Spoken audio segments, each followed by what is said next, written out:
I would do the proverbial host when they say, give me some more, but we're just getting started. So I'm not going to do that this evening. It's a pleasure to be here with you all on this Tuesday for the second session of the Suzanne Pieper Teaching and Learning Series, brought to you by LACES, Leadership Advancing Character and Culture in Schools. Give us a hand. My name is Alexis Outlaw, and I have the pleasure of serving as your mistress of ceremonies this evening as we connect in community. So, this is not about me. So I'm going to just tell you one thing about me, okay? I am a proud Alverno College graduate, School of Business and Management. Yes. Look, y'all got loud. I didn't even have to do that thing because y'all got loud for that, and that is exactly what we want. So happy to have you all here this evening, as you are considered what we call Alverno family, meaning you are friends that are family that are going to connect and collaborate with us this evening. So whether you are in person or virtual, wave y'all, we have virtual friends joining us. Hi, virtual friends. Excited that you are here. As we are going to be doing some special things this evening. At Alverno College, we've spent more than 130 years preparing students and educators to understand that teaching is both a craft and a calling. In November 2005, we proudly introduced the new Suzanne Pieper Teaching and Learning Series that continues that legacy with practical tools, meaningful conversations, and opportunities to help students grow in skill, character, and confidence. In a moment, I'm going to welcome the amazing Dr. Desiree Pointer-Mace to give you more context of the richness that is this space that we're going to be gathering in. But first, I have to provide you with some housekeeping mentions. So one, do me a favor. Where your phone at? Where's your phone? Grab it. Put it on silent, y'all, okay? It needs to be on silent. Because I know when my phone starts to beeping, and you hear my little doot, it's distracting. In addition, restrooms are outside of this room, you all. So you can take one of two exits. You could head this way, or you could head this way. However, you're going to want to go to the center atrium area in which you arrived in order to access the bathrooms, okay? So at any point in time, please do help yourself. Refreshments are available for you to enjoy. My hope is that you're able to libate, eat a thing or two this evening, and nosh as we connect. So at this time, I would like to welcome Dr. Desiree Pointer-Mace, the Interim Dean of the School of Arts and Professional Studies here at Alverno College, to share with you more details about the Suzanne Pieper Teaching and Learning Series and how it came to be. Thank you. What is up, my people? You could have been anywhere, but you're here, and I'm so glad to see you. Alverno is a place with a roof and walls and free parking. But also, this is a place that exists because of the people here. How many of you know the origins of the name Alverno?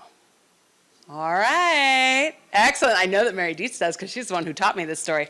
Okay, so Alverno is a college that was founded by the School Sisters of St. Francis. And St. Francis is a very important religious leader who many hundreds of years ago was given a plot of land in Italy called Mount Laverna. And Mount Laverna was a place where St. Francis and his colleagues would retreat from the world, come together, and make spiritual meaning together.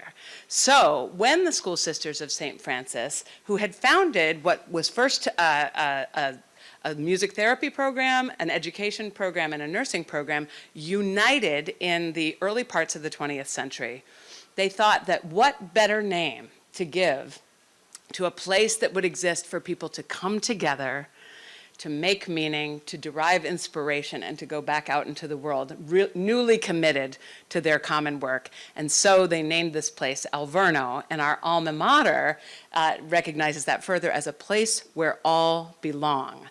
So we are truly glad to welcome you here tonight for the second event of the Suzanne Pieper Teaching and Learning Series.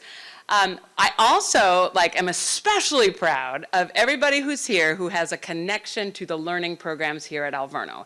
If you are a current or former Alverno undergraduate, please raise your hand. Yeah, excellent. If you are a current or former graduate student master's level at Alverno, raise your hand. Woo! If you are a current or former doctoral graduate at Alverno, please raise your hand. That's right. That's right. We are really, truly delighted to have, and if you are not yet an alum of Alverno College, we can fix that problem for you. Our admissions colleagues are really happy to help you with that problem. And so we're really just super delighted to have you here. And so this really is a speaker series that's intended for members of learning communities, students, parents, educators, learners, community members. Raise your hand if that describes you. Everybody's hand should be up. There we go. To convene in practice and connection. This is a series of evening sessions featuring experienced school leaders, researchers, and practitioners. How many of you were here to see Alverno alum Megan Dixon a few months back? Excellent. So that was a wonderful session. She is an Alverno alum who is one of the Teachers of the Year for Wisconsin this year. Fun fact, the Superintendent of the Year in the state of Michigan, also an Alverno alum. So we're just like gradually working on Educators of the Year in all 50 states. Please make that happen for us. Thank you. And so the content provided in this speaker series supports both coursework and professional learning for our undergrad, grad, and doctoral students. So raise your hand if you're here because it's part of a class that you're taking right now. Yay! But this really is, like, everybody has a right to be a learner, right? Whether you are enrolled in a class right now or not, we all should activate that part of ourselves that are learners. And so, speaking of, at Alverno, we are what we call an ability-based institution. That means that we think about developing people's abilities across all programs. And so across our undergraduate programs, we use a model of 8 common abilities that regardless of your major at Alverno, if you were a business major or if you're an education major, you are developing in those 8 abilities across your undergraduate coursework. But in education programs, we use 5 advanced outcomes. And so those advanced outcomes describe a strong educator, a well-prepared educator able to do her or his work really well in their educational settings. And so for a minute, plant a seed in your heart about a person who has inspired you in your life to be a teacher, or a teacher in your life who has inspired you. Now that person is going to be different in your mind than the person next to you is envisioning right now. But I guarantee you those folks had some things in common. Those have to do with our advanced education outcomes. So, for sure, that person was knowledgeable about their content area. So if you were a high school English teacher, then the person who might have inspired you probably was deeply knowledgeable about the practice of teaching English in high school, right? Clearly a reader, but also somebody who was deeply knowledgeable about teenagers and human learning, right? So that's our first educational advanced outcome, that of conceptualization, knowing your content, knowing theory, knowing the stuff you need to teach about, right? That makes sense. If you're going to teach math, you should know math, right? Not optional. But we can also imagine that you might be deeply knowledgeable about your content knowledge and not manage to be an excellent educator for somebody. And that's because some other things might be missing or worth developing in you. So another advanced outcome that we have here is that of communication. So the person in your mind might have been really adept in explaining things well, or using media well, or listening really well, or paying attention to nonverbals. That ability of communication also really, truly important for people who are going to be developing capacity in others, which is, of course, the root of the word education. But also, we can think about the ability to set up an environment for learning. So, for example, even in this room, right, there were decisions made about where's the food go, right? What arrangement should we have people sitting in? How should we set things up so that a panel, as opposed to a one person, should be able to engage an audience and be seen clearly? So this environment was set up with the advanced outcome of coordination. That could have to do also with the use of space, time, access to resources, and so on. So that ability of coordination is another really fantastic ability for educators to have. Another is the ability of diagnosis. So if somebody paid close attention to you as a learner asked good questions about you, developed assessments that were meaningful, reflected on their practice in ways that reflected an inquiry stance, said, how could things be different here, and then worked to advance that, that would be their advanced outcome of diagnosis working. So far we've got communication, coordination, diagnosis. What else have I not mentioned? Conceptualization. Thank you, Jonathan. Excellent. Gold star for Jonathan Cox, ladies and gentlemen. However, the last, even though these aren't in any particular order, but for sure the person that is in the seed in your heart right now that inspired you, that person had strengths in what we originally called integrative interaction, and then in collaboration with colleagues who have replicated this model in the country of Argentina, we now call inclusive interaction. Inclusive interaction means somebody who shows enthusiasm for the profession, who is on your side, who is a professional in all contexts, who can be a confident advocate for people who really, truly need an advocate right now. So somebody who cared about you, somebody who helped you smile on a day that was really hard, somebody who demonstrated that math could be a thing that you could really learn to love. That is inclusive interaction firing. And so those 5 advanced outcomes describe a really well-prepared educator here at Alverno. So as our colleagues up here and our focus and our featured speaker this evening come up, I want you to be saying like, there's that conceptualization going, there's that diagnosis, there's that inclusive interaction, right? You're gonna see them. But they're not only in the people that you'll hear tonight, because they're also in the namesake of this series. So Suzanne Pieper was a kindergarten teacher before her children were born. How many people here teach kindergarten? Or have ever taught kindergarten, right? All right. So a fun thing about kindergarten teachers is that they really don't make assumptions about what kids know, right? They are aware that if you're going to teach people who are 4 or 5 how to cut with scissors, you're going to have to teach them how to cut with scissors, right? If you're going to expect them to share, you're going to have to teach them how to share, right? So those things around early childhood educators are really, really special.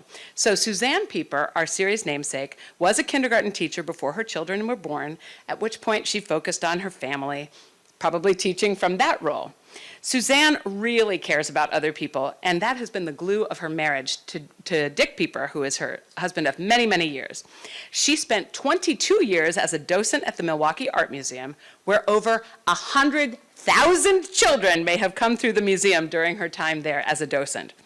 She has been heavily involved with the Head Start and the Next Door Foundation, supporting expectant mothers and working with preschool-age children.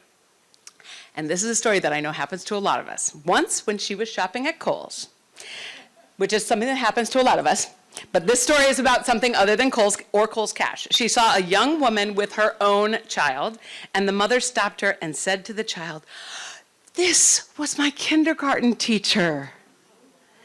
Mrs. Pieper is that famous, right? But so too are all teachers who plant seeds like that in the lives of their students. When it comes to connecting with women and children, Suzanne Pieper is really a hero to us. We're fortunate to have had some of her loved ones with us over the course of this series, and we do thank them for being connected to us. In partnership with Alverno, LACES, as Alexis already mentioned, Wisconsin Character Education Partnership, and LIVES, we have been privileged to work toward that goal of embedding character education in the classrooms of Wisconsin schools. So in relation to that, we uphold the vision of the foundation that all Wisconsin students should be able to demonstrate the knowledge, skills, and dispositions of core universal values through a self-sustaining culture encouraged and modeled by teachers and administrators. It is for these reasons that we are about to welcome our featured speaker this evening, Dr. Stephanie Maney Hartlaub. You might have noticed that she's got a suit that matches her work. Who will facilitate our discussions this evening, and we're super excited to welcome her here. Dr. Stephanie Maney Hartlaub is the Executive Director of City Year Milwaukee, a youth-serving organization whose mission is to equip scholars with the durable and academic skills needed to succeed and to develop the next generation of civic leaders through national service who can work together across lines of difference. Don't we need that? She is also serving on the Milwaukee Reading Coalition, helping to support Mayor Johnson's citywide early literacy strategy. from Milwaukee. She is a proud graduate of Milwaukee Public Schools at Riverside University High School. Woo woo. Prior to her leadership role with City Year, Stephanie served as the Senior Director of Talent Strategy and Development for City Forward Collective. I've known some colleagues here tonight. And including directing leadership and development for the Alverno Burke Fellows Program. And I know there are some Burke Fellow grads here. And prior to that, she was a committed educator and school leader for Milwaukee Public Schools, serving in several roles from teacher to administrator to director of school turnaround. Stephanie holds a PhD in leadership learning, service, and research from Cardinal Stritch. This evening, she will serve as our second guest speaker of the Suzanne Pieper Teaching and Learning Series as she presents From Classroom to System, Growing Wisconsin's Next Generation of Educational Leaders. Friends, give it up for Dr. Stephanie Maney Hartlaub.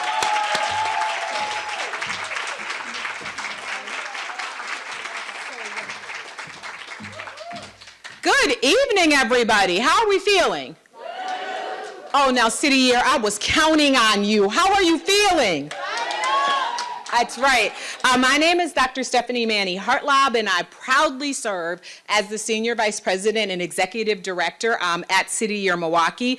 This is what we call my 5th City Year, which means I've been on the job for 5 years. And as Desiree shared, I came to this work after serving in Milwaukee Public Schools for 20 years and then serving at City Forward Collective for 5 years. I couldn't be more prouder of the work that I have done, because I look at education and I look at being a leader not in what I can give, but what I take away. And there are some of those amazing Burke Fellows in this room, Nate and Sheba and Ashley and Deirdre, who I know have made me the best version of myself. I'm always thinking about why I serve. And when I think about why I serve, it is because I am so tired of hearing the stories and the doubts that weigh on Black and brown children in this community.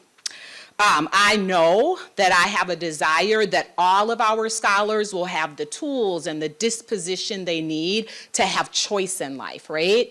If we can fill up their backpacks, then they will have the choice to do whatever it is that they want to do to thrive. As I had the time to network with you all before we started, I just want to stop and say thank you. Thank you for showing up every day. Thank you when you could be out enjoying this beautiful weather, for being here tonight to talk about how we're going to build a great community for our young people. I am grateful to all of you, our friends online as well, for engaging in this dialogue.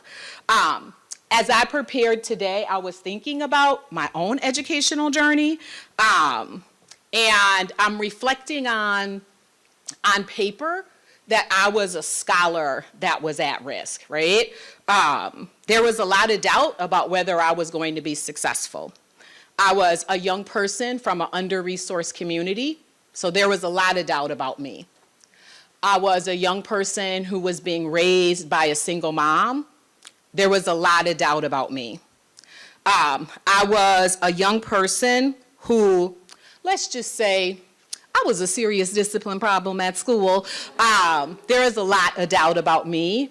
And even in that space, you'll never know it today, but I was a 3rd grade scholar that couldn't read. And all of that changed. I know Desiree was talking about these educators that have motivated us. All of that changed because of a dear teacher that I had the privilege of being in her class named Miss Bell at Sherman Multicultural Arts School.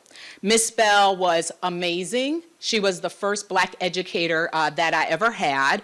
And I think what she did was she showed up consistently. She showed us all love and care. I think for me, she understood that my possibilities were limitless and that they were endless, and she believed in me until I could believe in myself.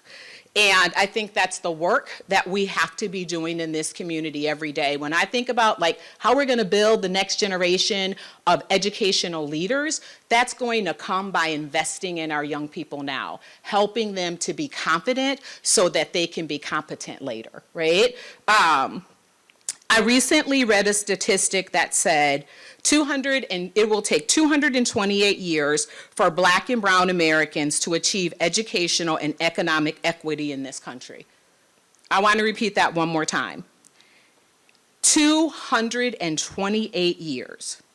And I have to tell you all, I feel like that's too long to wait for equity. And that's why this conversation that we're going to have tonight is really important, and it matters. Educational leaders are all the individuals, for me, who share the responsibility of shaping young people's learning, development, and their actual sense of belonging. This includes teachers. How many teachers are in this room? It includes principals. It includes school and district leaders, support staff. I met a wonderful person from St. Francis who's a social worker. It includes families, it includes caregivers and community partners, all who influence the conditions under which our students learn and hopefully are thriving. Each of them brings unique expertise, lived experiences, and perspective, and together they work to create the ecosystem that supports student success academically, socially, and emotionally. While we honor and value the full commitment of all the educational leaders, tonight we're going to specifically focus on two groups, teachers in the classroom and principals in the school. This narrow focus is really helping us just elevate some voices. I'm going to share some trends with you. There are more statistics, but they really represent classrooms without consistent teachers, schools without steady leadership, and students without role models who reflect their identity. If we in this community want thriving schools for both teachers and leaders, we've got some work to do to build this pipeline. The urgency of strengthening the education pipeline in Wisconsin cannot be overstated. Educator and leader turnover is destabilizing classrooms and schools, with transitions truly outpacing the development of new leaders. So as fast as Krista and Sapphire that you'll hear about are working to put leaders in the classroom, they're exiting just as quickly. Persistent diversity gaps between educators and students further exacerbate the challenge as students benefit academically and socially from representative leadership. These issues are not distant concerns, they're current systemic challenges that threaten the stability and quality of education across the state. Addressing them requires immediate, coordinated action from all stakeholders, and this includes policymakers, school districts, higher education, and community organizations. So folks just like everybody in this room. By focusing on the present realities and larger data-driven insights, we hope that in this conversation today that we're going to move from being reactive to really being proactive, talking through strategies that allow every student to be strong, stable, and have representative leadership. Great, that's okay. We're teachers, we got to be flexible. Awesome.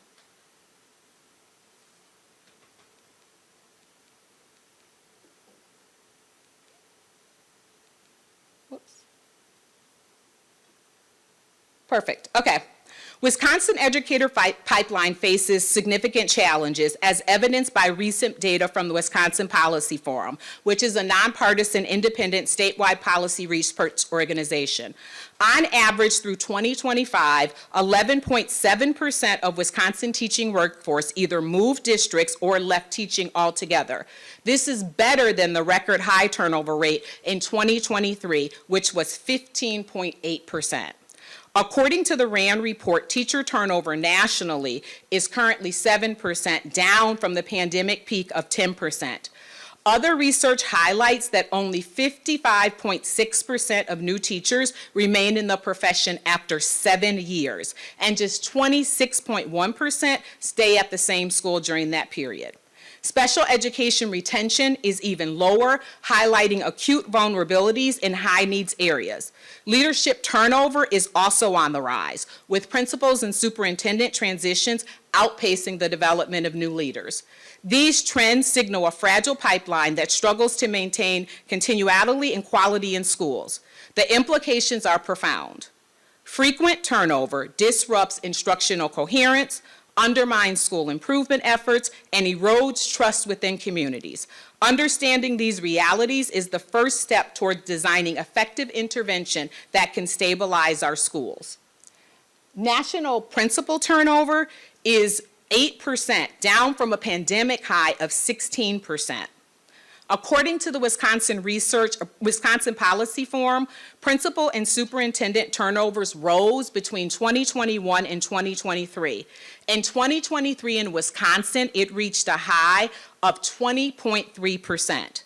This is alarming, as it represents 1/5 of local educational leaders switching or leaving their job altogether in a single year. It's important to note these numbers dropped to 14.4% and 15% respectively in 2024. High turnover among school leaders, principals, and superintendents creates systemic instabilities that reverberate through schools and districts. When leadership changes frequent, instructional coherence is disrupted, improvement initiatives are reset, and teachers lose critical mentorship and sponsorship. Students, in turn, experience a loss of consistency and trust, which can negatively impact school culture and academic outcomes. The causes of leadership turnover are truly multifaceted, including increased job demands, insufficient support, and compensation challenges. Addressing these issues, again, requires a comprehensive approach that prioritizes leadership development, succession planning, and wellness initiatives. The educator workforce in Wisconsin does not reflect the diversity of its students. In 2025, 92.9% of Wisconsin educators were white compared to 65.8% of Wisconsin public school students. It is important to note that since 2009, the percentage of teachers of color in Wisconsin has increased by 2.9%, while the number of students of color has increased by 10.7%.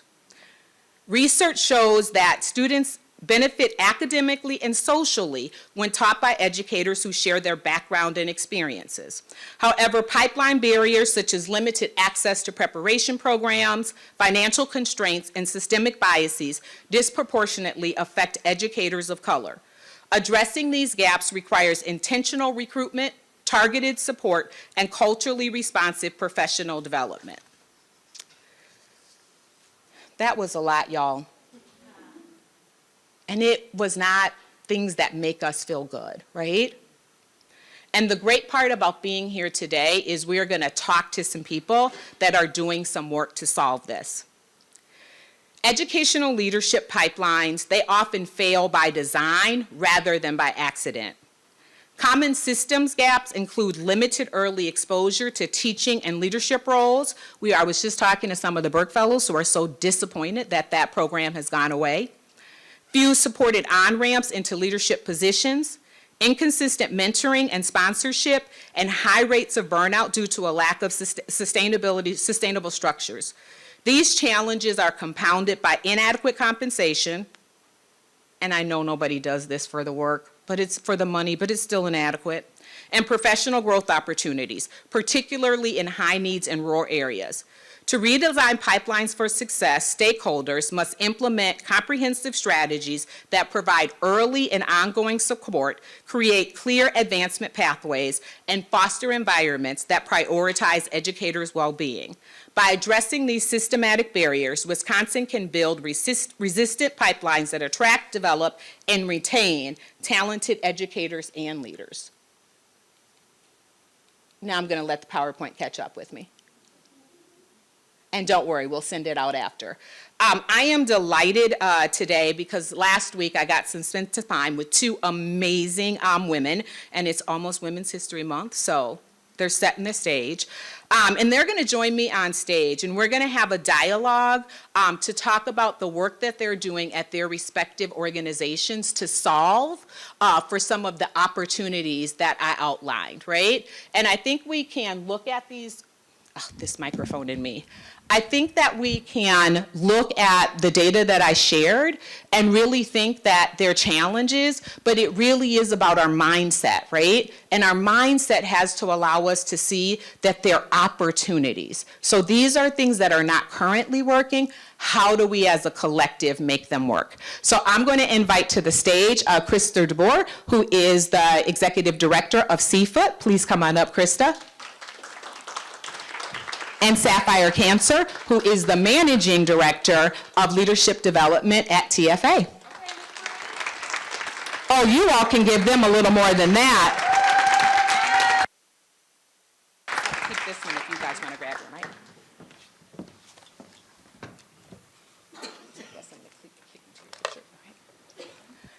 These amazing leaders in Milwaukee are going to tell you a little bit about themselves in just a moment, but I'm going to start by telling you a little bit about the work of their organization. The Center for Urban Teaching recognizes that teachers and leader quality is key to student achievement. This independent Christian nonprofit Milwaukee organization identifies, prepares, and supports high-performing urban teachers and leaders for choice, charter, and public schools. CFOOT is an essential member of the school choice ecosystem in Milwaukee. The idea of CFOOT's talent pipeline grew out of a need to solve teacher shortages in communities. CFOOT gives aspiring teachers and leaders exposure to schools across the country and practical training and mentoring. It attracts participants representing 70 universities and recruits them to serve here in Wisconsin. CFOOT also provides individualized coaching to new teachers and leaders to boost retention.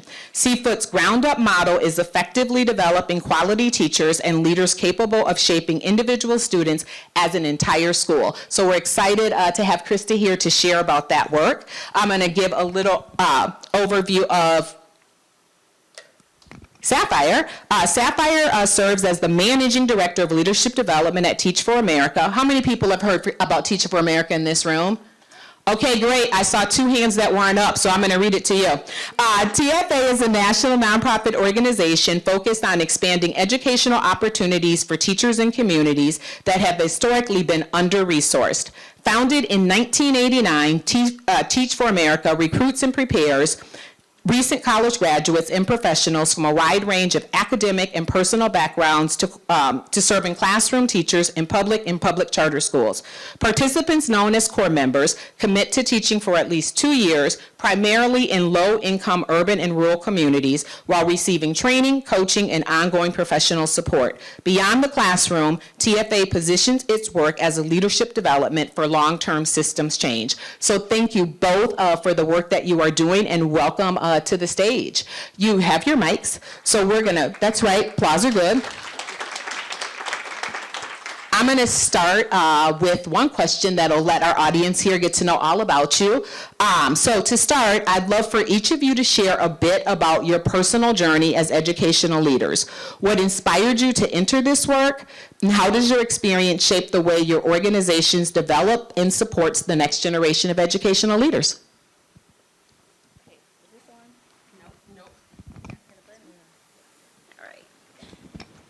Can you hear me? Yes. Hey, everybody.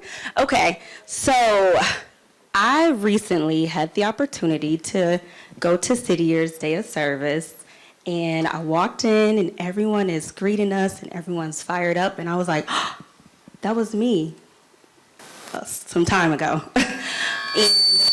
And, really, that's where it started. I did a year of service at JS 218 in East New York, Brooklyn. And we all have that one adult in our life. And for me at that time, it was Miss Drake's, a Caribbean woman who was just on me. Like, Cancer, you gotta go do this, you gotta go do that. This is how you deal with students, this is how you talk to parents. And I was like, oh God, why is she? But it was everything I needed in that moment. She showed me how to, show up, how to put on my best face. She gave me an opportunity to lead in the classroom. And then before my year of service was up, she was like, you need to do New York City Teaching Fellows. And I was like, okay. I was feeling I wanted to be a teacher, but I didn't know she saw that I had the things in me that said I was ready to do it. And I did it. I joined New York City Teaching Fellows. I became an ESL teacher. I taught in the South Bronx at a school where I was the only ESL teacher. And that's really where it like started to sink in, where I was like, I think I can actually do this. No one else has this expertise, which was very novice at the time. I wasn't an expert by any stretch of the imagination, but I felt like it. And I had the opportunity to not only, work with such an amazing group of students and socialize their entire learning experience, but I got to work with my staff and show them how to incorporate different language modalities into their teaching and bring different practices into the classroom. And it felt good, not just helping my students, but helping our school community. And I took great pride in that. And I love New York, but I'm from Milwaukee. That's right. So I said, why am I away from my family? Why I'm not doing this here? So I came back home, and I just continued to, like, that magical feeling of working with adults and working with students. I wanted to, like, wake up and replicate that feeling every single day. And I had the opportunity to do that, in the public sector and the charter sector, and work with amazing teachers and leaders. And now I'm at TFA, where I still get to wake up every day and work with leaders and 22-year-olds who have also decided that this is what they want to do. And hopefully for them, I'm like that person that was like Miss Drake's, like, okay, yep, yesterday was a rough day, shake it off, what's the plan, how are we going to do this, who are you, what do you want to become, how do your students see you, are you showing up every day for them? And that's really what TFA is about. It's not just the person it's the school community, but it's really who are you developing as a person throughout this journey so that you can continue to give back to your community. So someone did that for me, and now I get to do that for our 26 core members. Thank you. Well, thank you so much for sharing, Sapphire. You're such a gem. It's literally in your name. And so I am so glad that you chose to come back home to Milwaukee to share your talents and passions with us. My story is a little bit similar. So I will just start by saying why I got into the work of teacher and leadership development is because of one question. Who will teach the children? And I didn't like that when I got asked that question, I had trouble answering it. So as Dr. Stephanie shared, I currently work with the Center for Urban Teaching, and I also am a proud alum of our program. When I entered the field, I actually started my work teaching at a choice school right here in Milwaukee. And as our school considered expansion, we were exploring the typical questions. Like, how are we going to fund this? Will we have building space? Student recruitment, who's going to do that? And what is all going to be involved? But the thing was that we were actually able to answer all of those questions relatively easily. It was that question that I shared with you to start that was the one that stumped us. Who will teach the children? And it's that question that led me then to work and focus my work on teacher and leader development. And I was thinking back on my own experience and the bright light and bright spot in my life that the Center for Urban Teaching gave to me.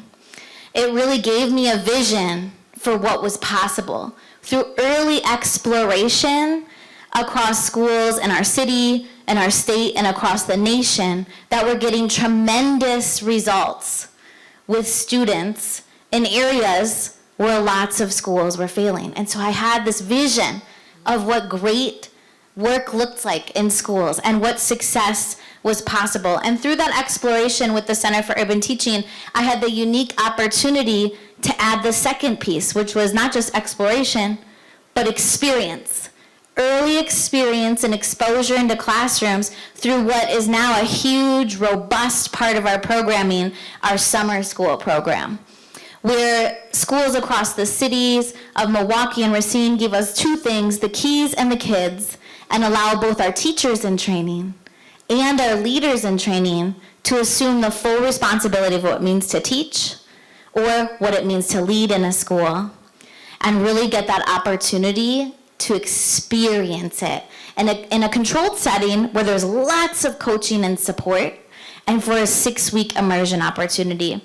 And so when I transitioned into my role now at the Center for Urban Teaching, I helped hire 4 of the initial 8 teachers that I trained through that program, fully replacing myself and hiring 3 more teachers for expansion classrooms when I transitioned out of the school and to the Center for Urban Teaching. I love that, and I love the idea of like service. That is what was coming through and what each of you said, this idea of service, this idea of being tapped on the shoulder, this idea of thinking about always who is next, right? And so as I started today, we heard a lot of opportunities in this building of this educational pipeline. As you think about the next generation of educational leaders, kind of what are the skills and the mindsets or the dispositions that you feel are most urgent right now, and why? When I think about that, for me, it's like a list of non-negotiables and then the other things, right? So the things that are timeless in education that should always exist is joy, period. Like, you have to have joy, you have to have passion. And I'm looking at Ashley Miller because Ashley, we had the opportunity to work together as assistant principals and principals, and like joy was her thing. And I was like kind of a joyous person, but I was like the business principal. She was like and I realized just how much like the value that brings to a space. An educational, any space. It don't have to just be education. Joy is like a non-negotiable. Passion, commitment, and then just being really clear about your why. Why are you showing up every day to do this work? Why is it important to you? What's driving you? Those are the non-negotiables. There's some other, like technical elements, tactical elements you should have too, like collaboration, critical thinking. Right now, are you an adaptive leader? The landscape is changing so much. And when I say adaptive, I'm not like talking about AI or, no, that'll come and that'll go, or it'll be what it's gonna be. But are you adaptive in terms of what's happening outside of your school community that's influencing how students and adults show up within your school community? How are you planning for change? Are you collaborating and leveraging the people around you? You cannot do everything. Recognize the strengths and the talents within the people on your team and leverage them. Use them. Don't burn yourself out too early. And then the last thing I would say is just like, and I'm really big on this, is alignment and having a really clear vision. So where are we going and how are we going to get there? So much to the point, like, it should be so clear that everyone around you should be able to say what the thing is. So at Teach for America, this year is Milwaukee is my classroom, a year of confidence, commitment, and connection. I call it the 3 C's. Guess what? Everybody on my team talk about the 3 C's, because when we make a decision, we say, are we confident? Are we committed? How are we connected? That means connected to the community. Are our core members confident? Do our still partners feel confident? Who do we need to leverage in order to, and sometimes all 3 C's don't show up, Like if we're doing a day of service, we know that we're gonna be committed to the community, and we're gonna be boosting confidence because our core members are gonna be engaging in ways that they haven't before. But have a mantra, be really clear about it, and when you feel like you kind of getting away from that, remind folks that this is the thing that you are aligned on as a team, and let's get back to that vision. Do you want to jump right in, Krista? Because I heard Sapphire talking about the mindset is to understand you cannot do this work alone, right? And that's why we're all in this room today, because not an educator, not a partner, not a nonprofit, like this work cannot be done alone. So we need that partnership. We need focus. Because there will always be butterflies. I tell my team every day at City Year, the world is on fire, right? And we've got to remind ourselves to be the water, right? Not start another spark down the way. We've got to remind ourselves to be the water by staying focused. What would you add to that, Krista? Yeah, I think I would echo a lot of what Sapphire already shared. Just that joy piece. That is something that we deeply believe too, that we all need to be those contagious faces of hope if we want our classrooms and our city to look and feel different. Our students and our schools are oftentimes reflections of how we're thinking and feeling. You know, so sometimes when I'm coaching new teachers, they're like, oh, my students are so tired and crabby today. Ooh. Well, hello. How are you feeling today? Oh, I'm tired and crabby. Oh. So we have to be the leader in how we want our students to be in our classrooms. We have to accept leadership for how we want our staffs to appear, everything. It's up to us. And the next thing I would say is just character. Before we talk about how to be a great teacher or a great leader, we really need to talk about just how to be a great person in general. At Seafoot, we drive at character because we ultimately believe that you can't give away what you don't already own. So if we want our students to be perseverant, if we want our students to be generous, respectful, joyful, hardworking, and operate with high integrity, we have to embody that first. Yeah, you can clap for that. Let's shout out to Sapphire's mama back there. Thanks. All right, and so. No, that's not my mama. That's a secret. Okay, sorry. We got some feedback going on.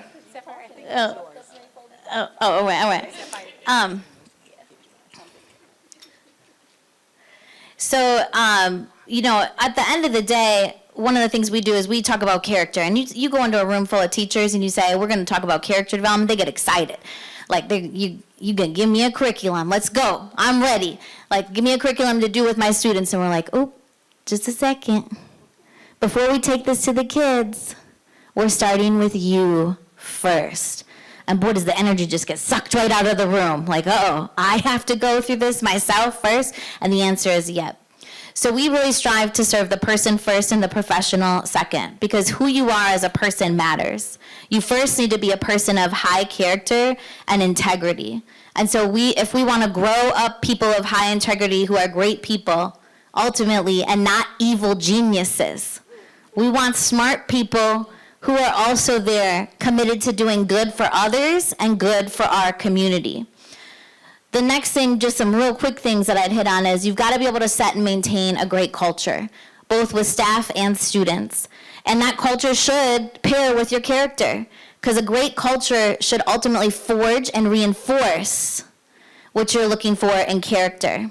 You've got to be able to drive rigorous instruction. It doesn't matter what position you serve in at a school. It's everybody's job to teach and to drive rigorous instruction. So we want to be able to see it. And not just so that you can teach it, like, oh, I taught that lesson. I did so great. That was an amazing lesson. But actually so the students can learn it. And not just so that they can know it with their brains, but they can actually demonstrate it and carry it out. And then the final thing I would say that we really look for in our people is legacy leadership. Legacy leadership. This idea that it's not good enough to just get great results in your own classroom, but how are you ensuring that the people working alongside you and coming along behind you are actually able to drive great results too, so that when that moment comes, that you are taking a new position, that you are stepping into leadership out of your classroom or wherever you are being called to next, that you have already identified and trained your replacement. Because if you don't want the good work that you started to end with you, it has to live beyond you. It's not about you at the end of the day. And so we have to make sure. Say that one more time. Yes. Please. It's not about you. It's beyond you. And ultimately, if you want to ensure that the good work that you started in your classroom, in your school, in your community, it doesn't matter if you're a teacher or a leader or if you're working at a corporation right now. If you want what you built to live beyond you, you have to be looking at the people working alongside you and coming along behind you. It is not HR's job to find and hire and train your replacement. If you really are committed to making sure that the good work you started lives on beyond you, don't outsource talent of the next generation of talent to somebody else. Own it. When you go to your person and you say, I'm thinking of accepting this new position, you better have 3 names ready to rock and roll for who you've picked out that you think can continue that great work. I can tell who's probably in leadership because they're like, yes, say it again. Help us find those people. But I think that's just it. Like, if we all accept the role and responsibility that driving great instruction in our schools isn't just the teacher's job, it's everyone's job. And that finding and training and developing the next generation of talent isn't just the leader's job or the HR or whatever talent agency you've decided to hire, but it's our job. What does that look like in a school? How do people show up differently in that school? I hear that, and I'm just thinking about, as you are sharing that, Krista, going back to what Sapphire said about joy, right? And grounding yourself in your why and in your purpose. And when leaders do that, whether they're leaders in the classroom, leaders in the community, that's how we move forward, right? You ground yourself, you show up, and others will follow how you show up. So if you want it to be positive, if you want to be great, if you want to build that pipeline, like, what are you doing to bring the next person along? You all talked about, like, partners. We know that we cannot do this work alone. So when you think about some of the partners that you're working with, what role do you think they play in building strong educational leaders, and how can schools really leverage partners more effectively?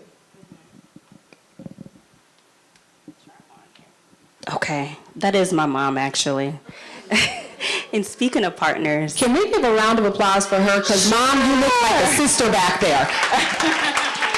well, the thing about it, because she was a great partner. So when I was the principal at Carmen during a crazy time in education, we needed help.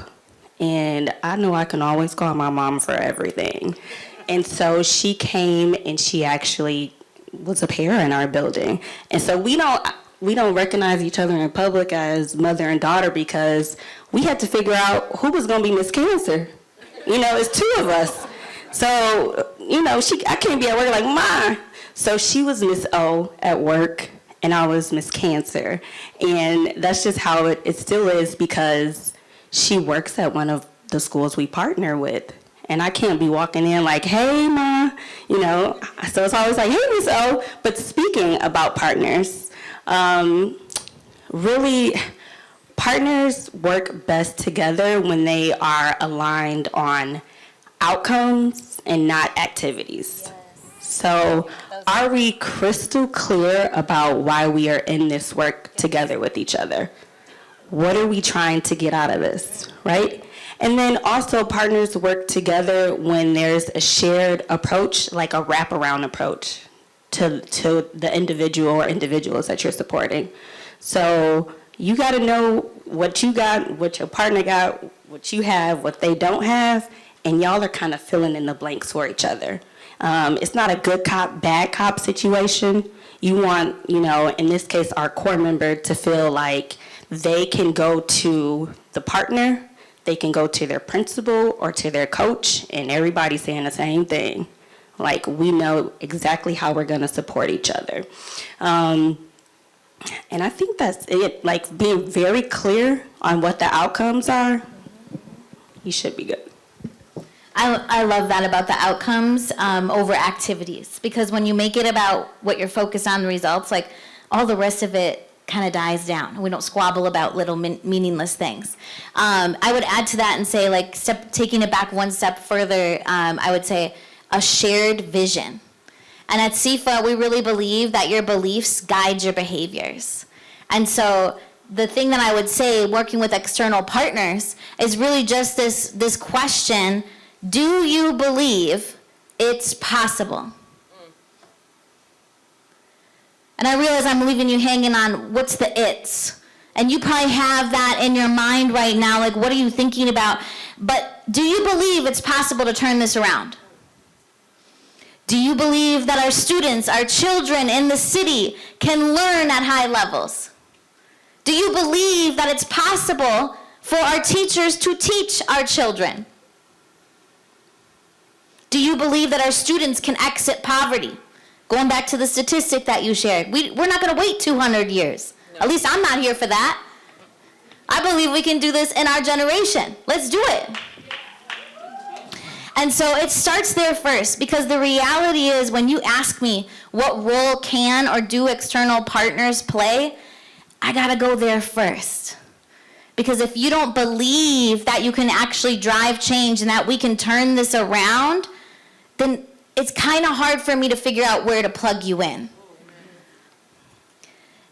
And if you don't believe it's possible, so like, this is not meant to shame anyone. If you find yourself right now in a space and place where you're like, I gotta be honest, my possible is looking a little tiny right now, and I'm just not there, then I would invite you to spend a day or an hour with Sapphire, with me, or with Dr. Stephanie, getting hooked on why we're all up here so excited to share with you about the hope we have for our education and for the future of our city.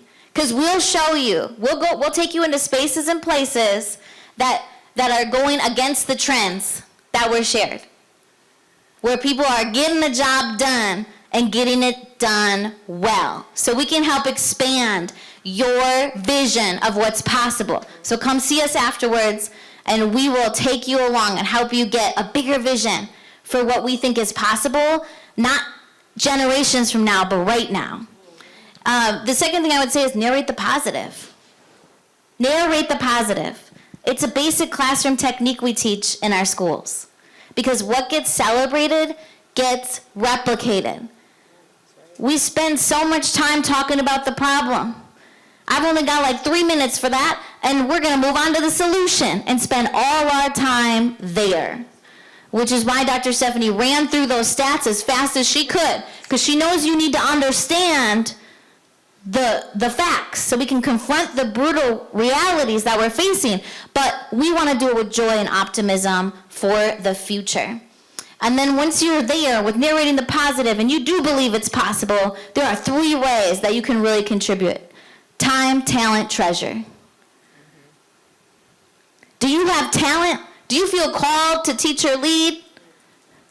We would accept your application. We would happily take you into any of our programs and get you on the path to teaching and leading in our schools. Are you outside of the ed sector, in a different industry? Are you a great business leader with just a little bit of time on your hands? Because guess what? Leadership is great leadership, regardless if it's in the classroom, if it's as a head of school, or if it's in a different industry. Could you invest some of your time to mentor some of our great leaders, whether they are the school principal or the CEO of a 4th grade classroom? Can you pour into them and help them grow their leadership legs? And then the last thing is treasure. If you don't got time and you don't feel like you have talent, I'm gonna be honest with you, it takes some funding and resources to drive these programs. So if the Lord has blessed you with some extra change, we can make some change with your change at any of these organizations. And I'm sure Alverno, who's hosting this event, would also gladly accept any of your time, talent, or treasure. I see you back there. She's saying, yes, we will. All right. So that's the way. Time, talent, treasure. Does everybody in this room believe that it's possible? Yes. Do you really believe that it's possible? Yes. Okay, well, I'm going to pivot on the spot because it's a thing I like to do. You all have been listening to us talk for a really long time, and so I am going to open the floor to you for questions that you have for our amazing panelists. What questions do you have for them? I have a question. Go ahead. My question is about... Hold on, we're going to grab a mic, Dr. Davis. For the online folks. Right here.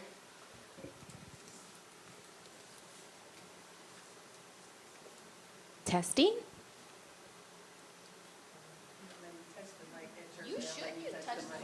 I'll hold it for you.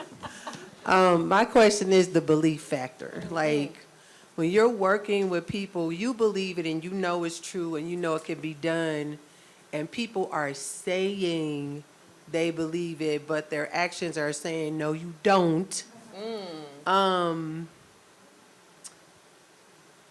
You know, and you are building things in for them to self-reflect and constantly kind of look at your practice, look at like where you believe, like what's that piece or what's that connection? Because you can't fire everybody. So you have to learn how to work with who you have present. So what's that piece to get them to really see like that belief factor? I know you can't make people believe, but what's that piece that you could possibly start to get that changed? Can I jump in on that one? I don't think you can make people believe anything. And I think part of like what's in our heart as educators is we make ourselves believe that we can fix it, right? If we pour in enough, if we do enough, like we're gonna make it better, right? So I think we can call people in, we can give them the tools that they need to do the work, but we've also got to live in the reality that sometimes it's okay to say, and I've said it at City Year, thank you for your service. And so we have to give ourselves permission as leaders to thank people for what they have done, what they have contributed in that space, but sometimes this isn't for you anymore, right? And while I can't control where you go, I can make sure that you don't bring that in the space where I'm trying to operate and be of service to young people, so. Yeah. I mean, as I was listening, what came to me is like, as Dr. Maney is saying, like, we want to be the fixers in all situations, and like, sometimes you can't. But I would challenge folks to get comfortable with having critical conversations. Sometimes we want to like kind of shy away from the tough things that we need to say. And that's also where coaching comes in. Like in executive coaching, they always say, coach the person, not the problem. So it's something in the person that needs to be brought out so that they can also see this version of you that they aren't necessarily able, or this version of them that they aren't necessarily able to see. Right? Like, is it avoidance behavior? Are they not kind? Are they, like, what is it? And so ask the questions. And if you coaching and you asking and you working on it and it ain't what it is or what it's supposed to be, or more importantly, if it doesn't align to what you want to be true in your building, what y'all stand for, what, TFA stands for, what City Year stands for, and there's just consistent misalignments, then respectfully, the critical conversations have been had, and you have to move in a different direction. Real quick, we do have online friends. Any questions from our online audience? Yes. I have a question here from online. Okay.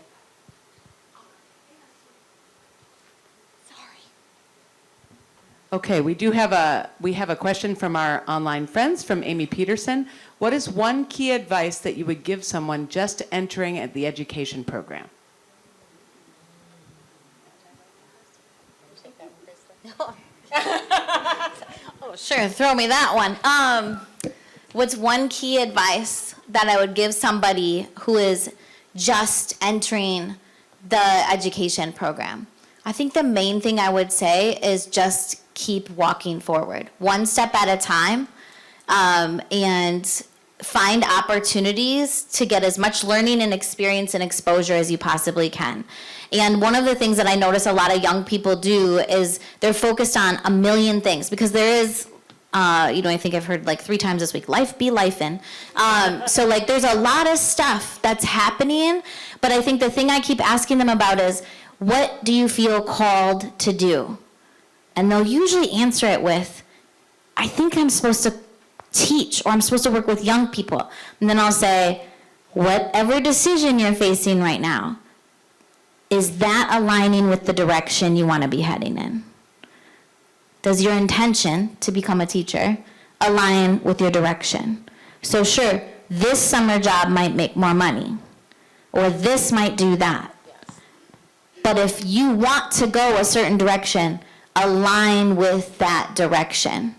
And the other thing I would say to a young person entering the field is just this: you're the sum of your 5 closest friends. I'm just gonna let that sink in for even us older folks in the room. You are the sum of your 5 closest friends. So if they don't represent where you want to go and where you're headed and what you want to become, you need to figure out, you can still salvage those relationships. I'm not saying you have to go cold turkey on cutting them off, but you need some new 5 closest friends that are committed to the values and direction and vision that you have for yourself and that you feel called to. Just going to add to that too. Focus on what's in like your locus of control, right? So Krista mentioned earlier about being like the CEO of your classroom. Like you are the boss in that classroom, right? Your kids, regardless of what age they are, they revere you. They like, if you really are pouring into them like you're supposed to be, they are going to think you are the best thing walking in that building. It's going to be so many things happening outside of the classroom space that you can't control. Admin decisions, right? District or network-wide decisions. Listen, that's happening. It's going to hopefully get figured out, and it's going to happen again. But the constant is you showing up every day in your classroom space, or as a leader showing up in, for your staff and for your students, and focusing on the things that you can truly control. And then also too is like put together a little wellness toolkit. We call it a wellness toolkit at TFA. But like know when you got to take care of you. Like everybody got those little gremlins. Like that would be like, oh, it's Sunday, I don't want to go back to work. Or, telling you not to do your laundry or to eat something terrible. Like when the gremlins become so loud, that's when you know, like, I need to take a pause. Let me go find my village. Let me go take care of myself and do the things that I need to do so that you can rebuild and then show back up as a CEO the next day or, that Monday, so that those kids, because you might be the reason why they show up every day. And if you aren't whole for them, then what? Who they got to look forward to? That one teacher down the hallway that they done already told you, like, I don't really know about, like they coming to you for a reason. And so make sure that you are really pouring into yourself so that you can be the reason, students and staff continue to show up each day. I would say just remind yourself every day that you are enough. You're going to fail in this work more than you are going to succeed. Open your heart to that and just know you're enough. That's it. That's the beginning. We have other questions? Sorry, back on the microphone. We do have another question from the audience, please. Oh, thank you. So, excuse me, this is kind of touching on what Ms. Cancer was talking about leadership and in the building. So how do you deal with, you have your, fellows or whatever in the school, and your leadership is just not feeling like a leader. They're defeated, tired, frustrated. How do you deal with that, knowing that you have your team in there that they need to be just as supportive of, but they can't really show up for themselves? How do you manage that? I got to respond because it's her. Go ahead. Oh, man. No, I'm just kidding. That goes back to really like the partner work. And so, man, it's going to happen where folks aren't going to be feeling their best sometimes. And I feel like as a partner, I mean, I have the pleasure of knowing a lot of the leaders that we partner with across Milwaukee, and sometimes you can see it, and sometimes you got to pour into your people who leading your people and check on them and make sure they okay too. They still need, just because you become a leader don't mean you have everything figured out. People think when you get this title, you get a title, that you have all the answers. Sometimes I used to be like, when people come in my office and ask me a question, I never told them this, but I'm telling y'all this.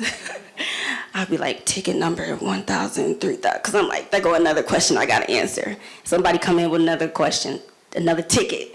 And I'm like writing everything down in my notebook, and at the end of the day, I'm like, how am I going to get through all of this? But luckily I had a village of other leaders who I could turn to and who would pour into me, and I could like vent when I needed to, people who would fill my cup back up. But just because you're at the top don't mean you know everything. So I always say, make sure you don't suffer in silence. Know who to go to for what. And, you know, those are going to be, if you, for instance, I have teaching fellows, that's New York. I got core members in schools across the city. Like, it's okay to pop in and check on my principals and see if they're okay, and see if is there a gap that I need to fill. Like, is your team a little lean right now? Do you need me to show up a couple extra times throughout the month? Are you seeing something that I should be seeing? Like, and that's where that collaboration piece comes in. We have another question from the Zoom. This is from Philip. Thank you, Philip. During the conversation, I heard the reference to different core values. I'm curious about why it's important to understand your personal values as you are entering the classroom and the best way to pursue that. How do you find out what your values are? Well, I think that's a great question in general, and I think you have to explore it through, just life in general. One of the things that we talk a lot about at the Center for Urban Teaching is exposure. So we take them to different schools in different cities, across the nation, and they really get an idea of like, wow, what is actually working across all these schools? They're all a little different, all have a little bit different flavor, but what's the foundation? What am I seeing as part of the recipe that makes a great school culture, period, no matter what? And I think the other thing that Sapphire spoke to is just this idea of like being grounded in your why, having a really strong purpose, because passion is fickle, but purpose is lasting and sustains you. And so really making sure that you're clear about that. And honestly, a big thing is like, what is your moral compass? How do you identify your values? Like, that is an important thing for you to consider. Where is that coming from? Are you taking it from your parents? Are you faith-based that's driving your values? Like, where is that all coming from? Because ultimately what you believe, those core values really will drive and resonate how it comes out in your behavior as a teacher and as a leader in your classrooms and in the community. And I would just add on to that, to like close your eyes and think about why you do the things that you do and what brings you joy. At City Year, we have a value, it's like students first, collaboration always. And when I think about like what brings me joy in this work, it is scholars. I serve core members, don't tell them. But when I think about like the purpose of my work, it is the kids inside of school. So close your eyes and think about what are those things that bring you joy, right? Is it when you're in a trusting relationship with your partner teacher, when you're in a trusting relationship at your house, what are those things that when you close your eyes and you lay your head down at night that you're like, if these things are in place, I can be happy and I can do this work? Give yourself the time to reflect on that, own those things, and seek out environments where you can find them. All right, I am going to take, Ashley, you have a question? And I want to just say to all of our folks that are joining us online, and specifically Dr. Reed, thank you for your patience with the pivot. Oh, hey, y'all. Hey, Ashley. Ashley, how you feeling? Fired up. All right now. You already know. I stay fired up. Okay, for emerging leaders in Milwaukee, especially leaders of color, since we talked about that, what advice would you give about navigating the power structures right now, politics right now, and staying anchored in our purpose at the same time? I wanted to end strong. Know that you can't control it all, right? And every day you have the privilege of being able to influence some things. Focus on what you can influence, not what you want to control.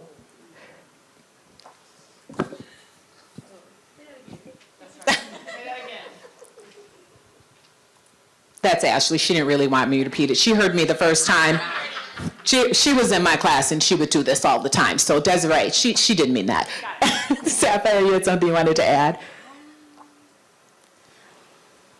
Or not, it's okay. No, I think it's a great question, and it takes me back to some of the answers from earlier about like your locus of control, protecting your peace within that too, because with things changing so often, so rapidly, you think that you got to change with those things too.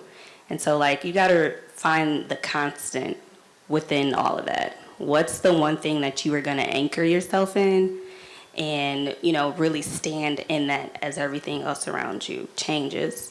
And know that, like, you're in that position because you're supposed to be, right? Like, the right person, the right place, the right time, right now.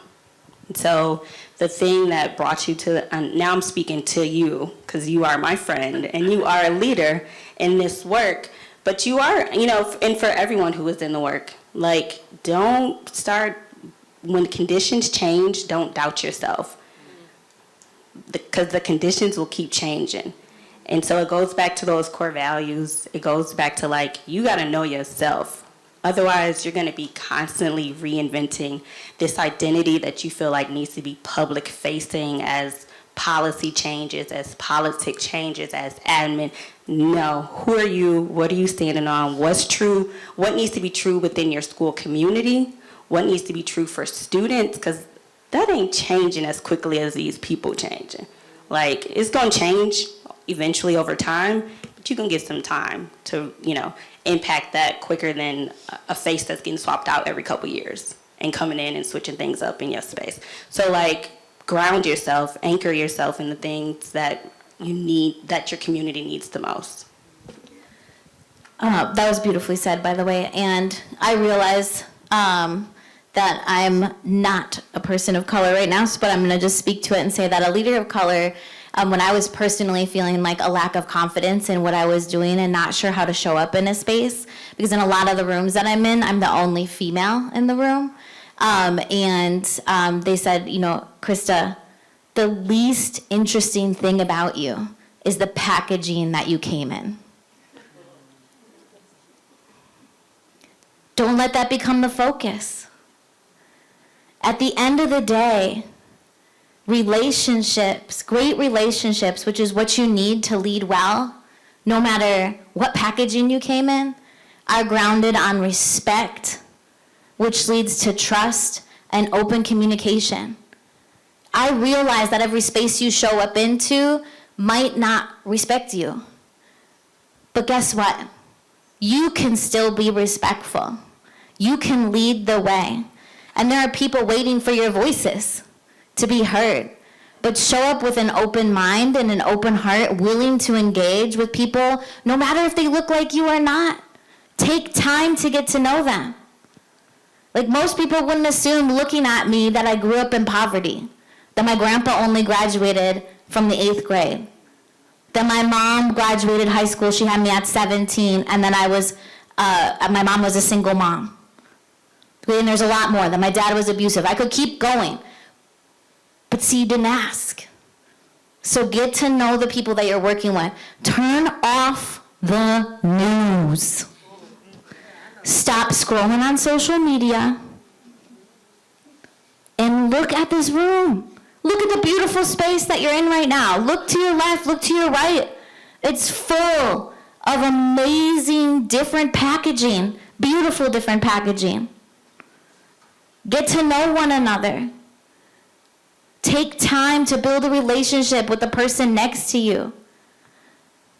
Don't be ashamed of what packaging you came in, but don't also demonize another person because of the packaging they came in. Take time to get to know them. Turn off the news. Social media is the worst because every time you scroll or pause on anything, the algorithm clicks in and it just keeps polarizing you to one side or the other. If you don't believe me, watch a documentary called The Social Dilemma. Look it up, watch it, and you'll suddenly become less likely to scroll on social media because you'll realize what's actually being done and how you're being targeted and taken away from each other. Stop watching the news and look at the great people around you who want to do this work with you in community. Thank you for that, Krista. We're going to take one more question. Oh, that does deserve a round of applause. Go ahead, please, please, please. Okay. My question is, I'm wondering if you guys have any idea how, or any information that you can provide to show us how to have better parent partners.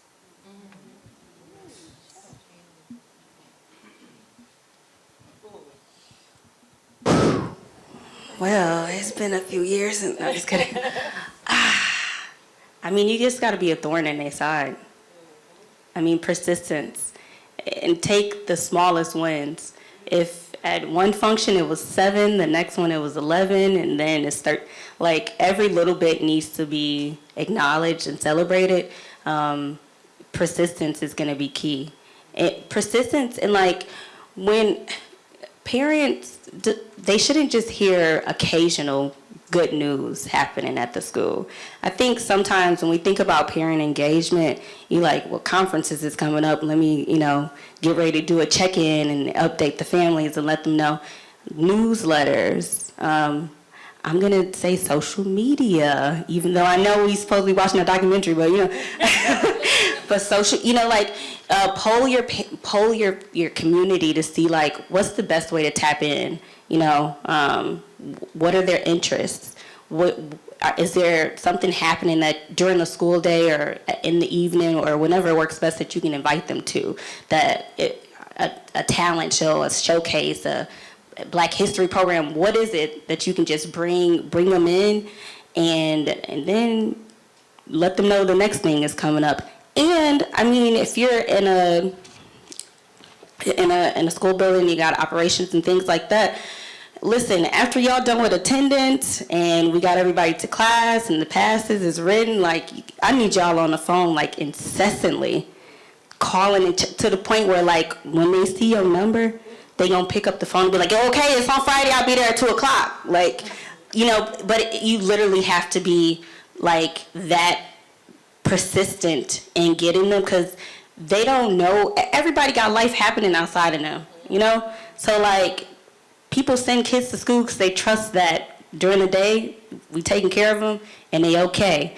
And so you like, yes, and let me show you how much we taking care of these kids.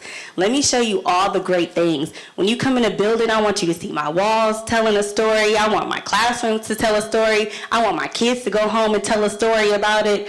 And I'm going to keep calling you and telling you everything else. If I got a social work team that can come knock on your door, please answer, but be persistent and celebrate even the smallest pieces of wins, because it'll build up over time. Yeah, I just feel like meet people where they are, right? I feel like I look back to the pandemic and I think about at City Year, we were online, and that we had that opportunity for that 2-year period that I think turned into a 4-year period to actually be in people's homes, right? And our parents got to see what our core members were able to do. And so you have to meet people where they are, right?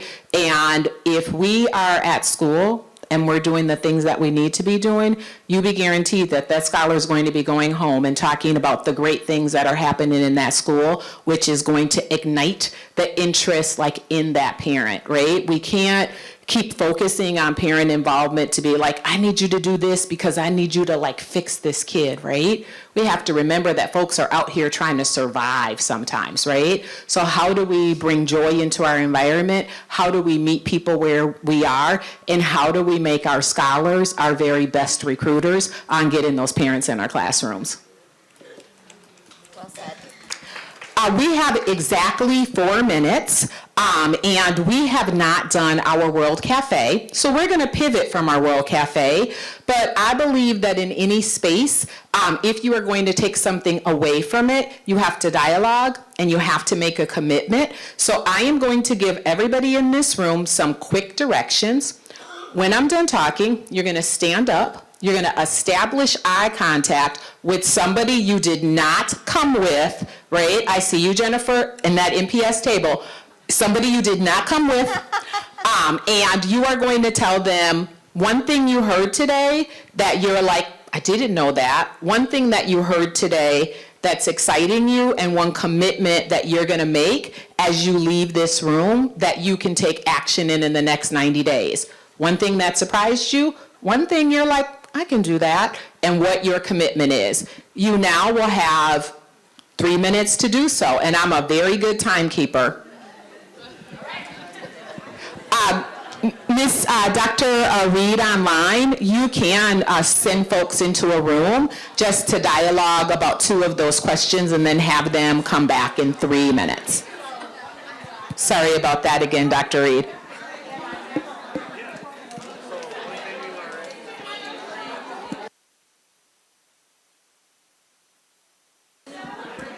All of my students in the back, this is a great opportunity to practice getting up, giving someone some eye contact.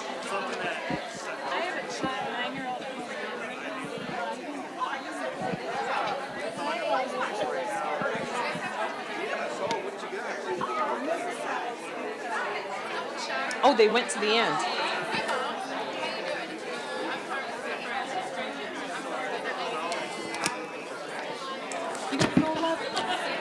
I'm gonna miss you. Thank you. So glad to be 6:59.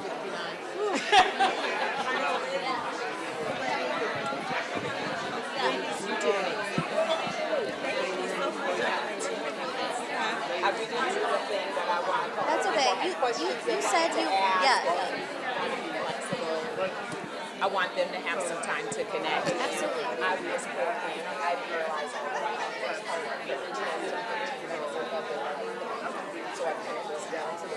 Yeah. Hello.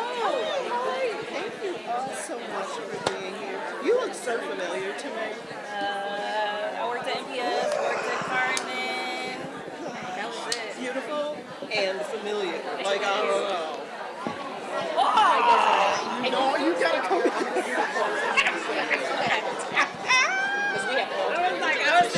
I felt bad. I wanted people to be able to talk, but I felt like the questions were Friends, coming. at the end, what I'd like to do is, Alexis, if you're going to help me with this, we want to invite up anybody who's an educator to kind of crowd around you for like a class picture. I would love a conversation with you. At another time.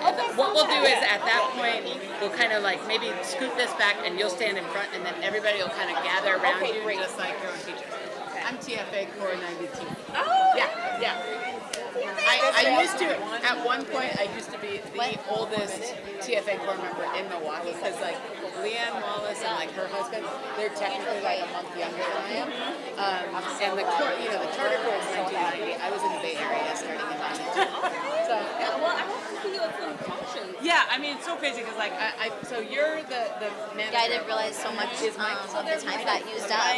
It's really actually impressive that we made it through almost all of the questions we talked. Yeah. Started like trying to figure out which things I was going to see in my Yeah. background. Because I was like, what is That's okay. Yeah, no, it's good. Hopefully people took something.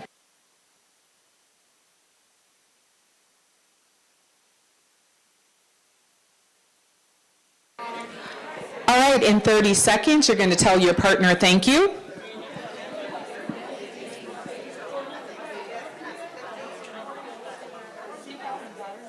Maybe get their contact information. You can get that after too.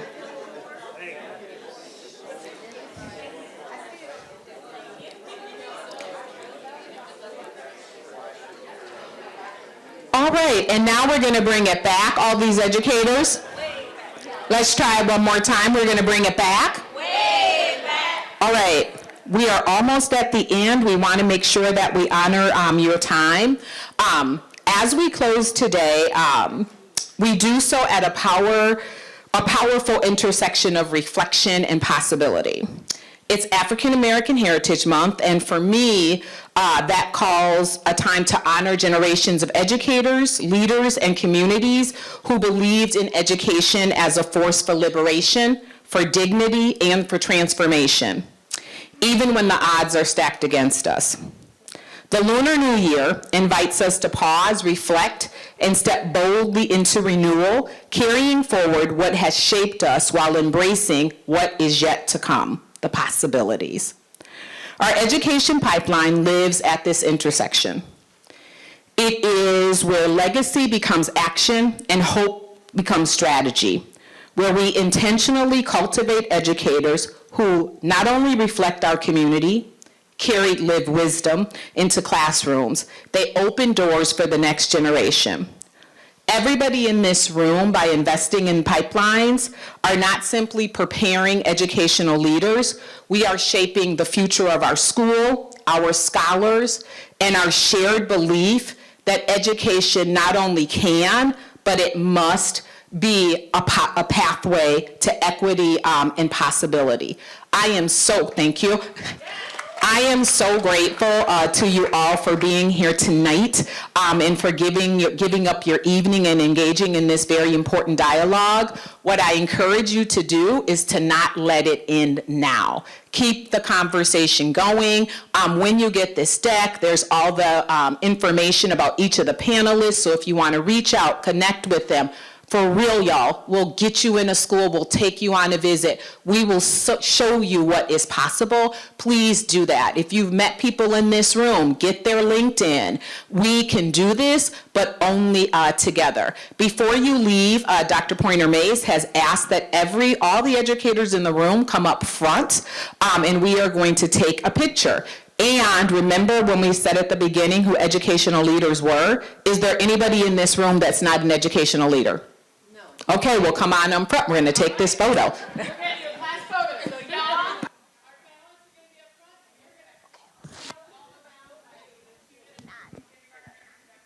While we're taking the photo, I really want to give a huge thank you to all of our online guests. Just come on up. We'll all crowd in. Go ahead, Alexis. Do gather, get on the stage, you all. As you're posing for the picture,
and can you wait? And y'all do me a favor before you move. Can we wave to our virtual friends as a group? Tell them thank you for joining us. We appreciate you all being present at the second Suzanne Pieper Speakers Series.